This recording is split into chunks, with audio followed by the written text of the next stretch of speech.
देखिए, संसद में विपक्ष की भूमिका, role of opposition in parliament.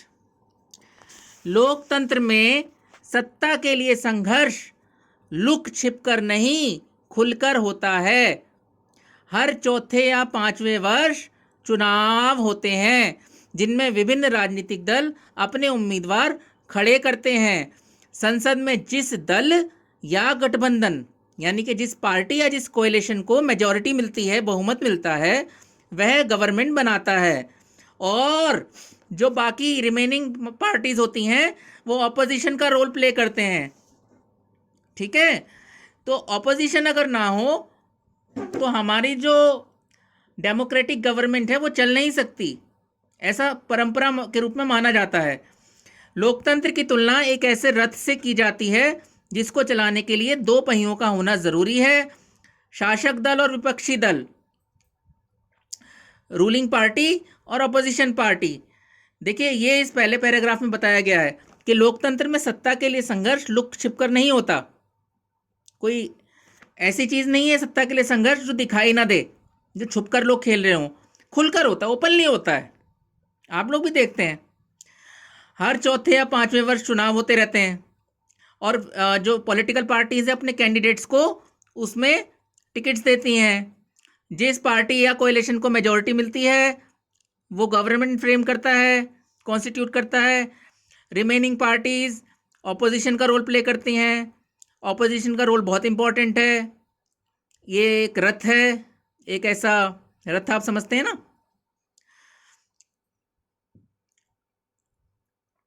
जो उसमें दो पहिए होते हैं रथ में। तो ये दो पहिए बता रहे हैं, रूलिंग पार्टी और ऑपोजिशन पार्टी। अब देखिए इंडिया में क्या होता है। फर्स्ट इलेक्शंस, भाई आवाज़ ब्रेक हो रही है मेरी, करता हूँ इसका भी कुछ करता हूँ मैं, चिंता मत करिए। प्रथम आम चुनाव 1952 से लेकर 1971 के चुनावों तक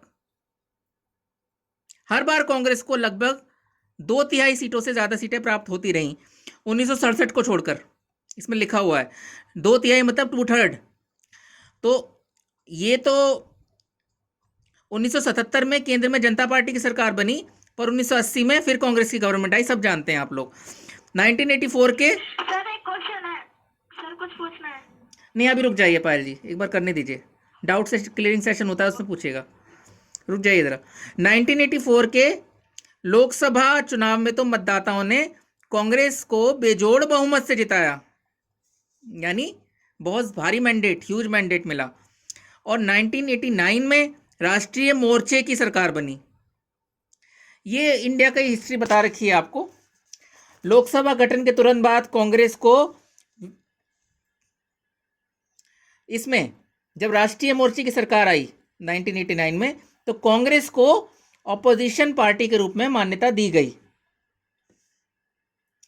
लोकसभा में पराजित होने के बाद श्री विश्वनाथ प्रताप सिंह की सरकार का भी पतन हो गया और फिर कांग्रेस के सहयोग से श्री चंद्रशेखर ने प्रधानमंत्री पद प्राप्त किया।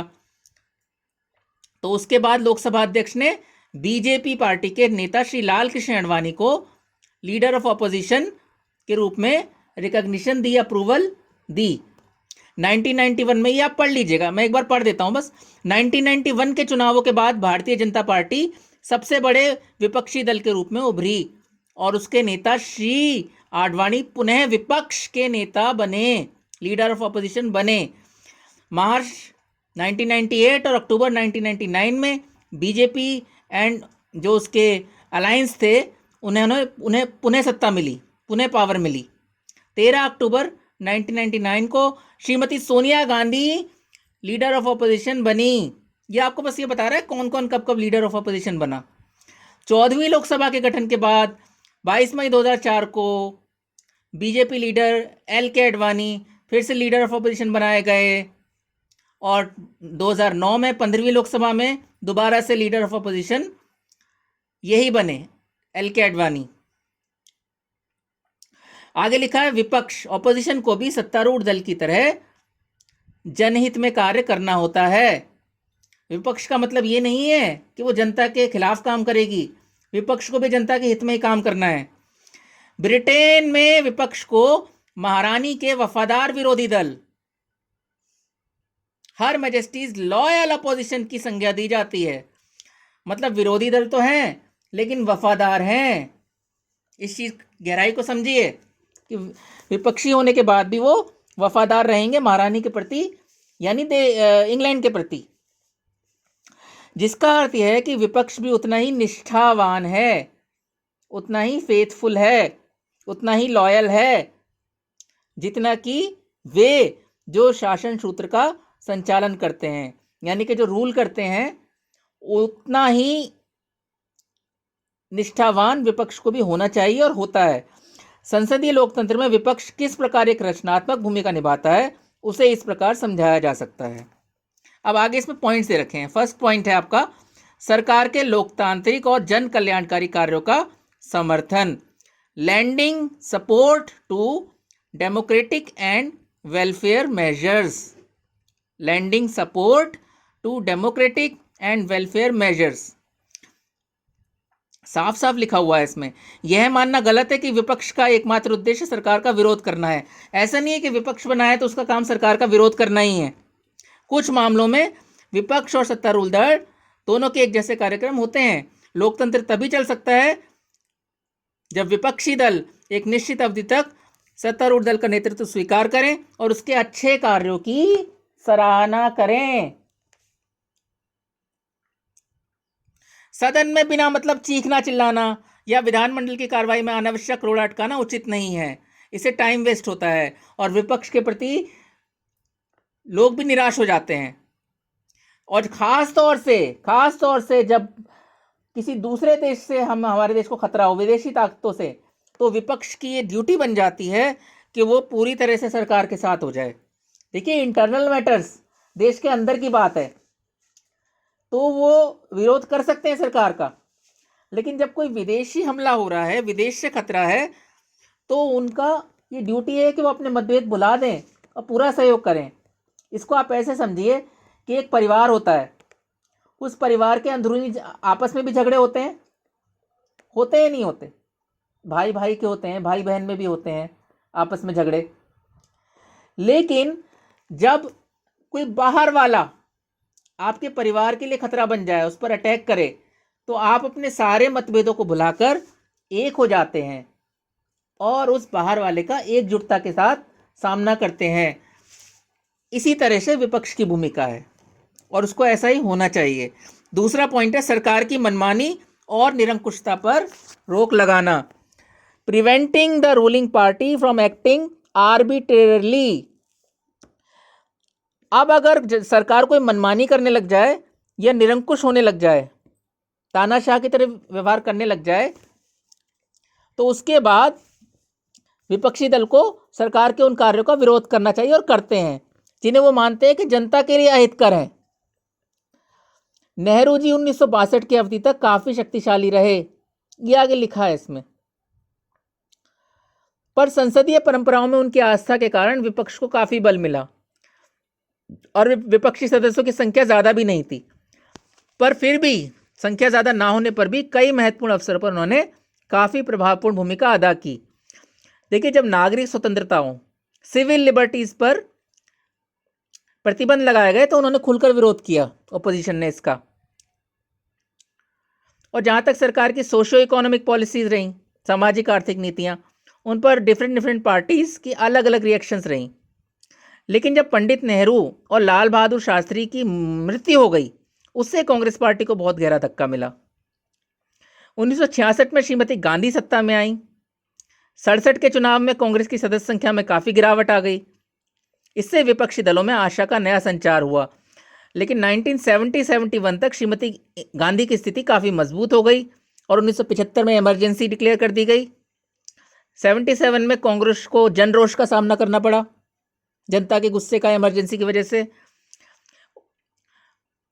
77 में वो इलेक्शन हार गई थी श्रीमती इंदिरा गांधी, लेकिन 1980 और 1984 के चुनावों में फिर से कांग्रेस जीती और अपोजिशन पार्टीज को करारी हार मिली। फिर ये महंगाई और बेकारी के प्रश्न, पिछड़ी जातियां, महिलाओं पर अत्याचार के मामले, इन मामलों पर विपक्ष की आवाज़ें उठती रहीं। कौन कौन से मामले? महंगाई, इन्फ्लेशन जिसे कहते हैं आप, डियरनेस कहते हैं, ठीक है, बेकारी, अनएम्प्लॉयमेंट, ठीक है, और आपका ये पिछड़ी जातियाँ, ओबीसीज, और ये वुमेन इश्यूज़ पर, महिलाओं पर एट्रोसिटीज़, अत्याचार, ये विपक्ष आवाज़ उठाता रहा। 10वीं लोकसभा के कार्यकाल 91-96 के दौरान भारतीय जनता पार्टी और अन्य विपक्षी दलों ने जुझारू व प्रभावी भूमिका अदा की। घोटालों के अलावा और भी कई मसले सशक्त ढंग से उठाए गए। जैसे कि घोटाले होते हैं अगर, तो अपोजिशन का ड्यूटी होती है कि उनके ऊपर आवाज़ उठाए। और कश्मीर में हिंदुओं का पलायन, ये आपको पता है, कश्मीर से कश्मीरी पंडितों का जो पलायन हुआ था, ज़बरदस्ती करवाया गया था वो पलायन, तो इस पर भी विपक्ष ने आवाज़ उठाई। और बहुराष्ट्रीय कंपनियों की वजह से उत्पन्न बेरोजगारी, महंगाई व आर्थिक अपराध, यानी कि जो मल्टीनेशनल कंपनीज हैं उनकी वजह से अनएम्प्लॉयमेंट क्रिएट हो रहा था, महंगाई बढ़ रही थी और आर्थिक अपराध बढ़ रहे थे, इकोनॉमिक ऑफेंसेस बढ़ रहे थे। अब ये आगे इसमें लिखा है, इतना सारा आपको नहीं लिखना, सेकंड पॉइंट में आपको शॉर्ट में समझना है कि सरकार की जो मनमानी है और उसकी निरंकुशता है उस पर रोक लगानी होती है ऑपोजिशन को। जबकि पहले पॉइंट में ये लिखा था कि सरकार के जो लोकतांत्रिक और जन कल्याण कार्य हैं, डेमोक्रेटिक एंड वेलफेयर मेजर्स, उनको सपोर्ट करना है। और जब सरकार निरंकुश हो जाए, मनमानी करने लगे रूलिंग पार्टी, तो उसका विरोध करना है। ये मेन बात है। अब इसके ये तो एग्जाम्पल हैं कि कैसे कैसे कब कब हुआ। ये ज़रूरी नहीं आपको सारा ही पेपर में लिखना पड़े, इतना टाइम भी नहीं होता है, क्योंकि आपको सारे पॉइंट लिखने होंगे ना। आगे का आप देख लीजिएगा, संयुक्त मोर्चा सरकार एक साझा सरकार थी, सरकार बिखरी हुई थी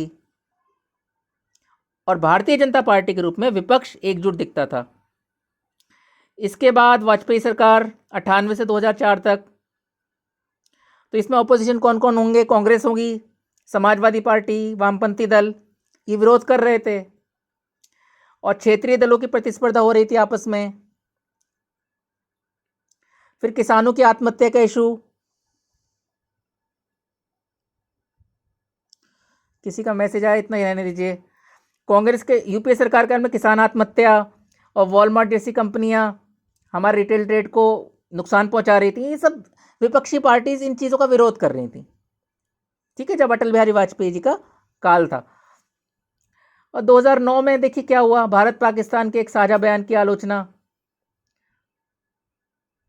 ये देख लीजिएगा, पाकिस्तान को संतुष्ट करने के में मनमोहन सिंह इस हद तक चले गए कि बलूचिस्तान में हुए उपद्रवों में भारतीय भूमिका को भी मौन स्वीकृति दे डाली। मतलब एक तरह से वो चुप रह गए वहाँ पर, और उससे ये मैसेज गया कि बलूचिस्तान में जो अत्याचार हो रहा है उसमें भारत का भी रोल है, पाकिस्तान के बलूचिस्तान में। तो इस पर विपक्षी दलों ने आलोचना की थी, ठीक है। बच्चों की रिक्वेस्ट आ रही है, इतना ही रहने दीजिए, मैं अभी से इतना ही रहने देता हूँ। जो जाना चाहें वो जा सकते हैं, और जिनको क्वेश्चन पूछने हैं वो रुक जाएं। एक दो क्वेश्चन अपने पूछना चाहें जो पूछना चाह रहे थे, ठीक है। 1 मिनट में मैं दोबारा आता हूँ।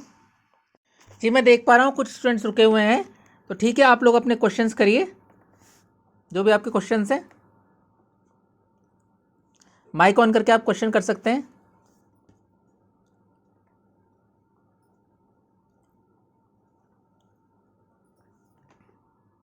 पूछिए, किसी को कोई क्वेरी हो तो।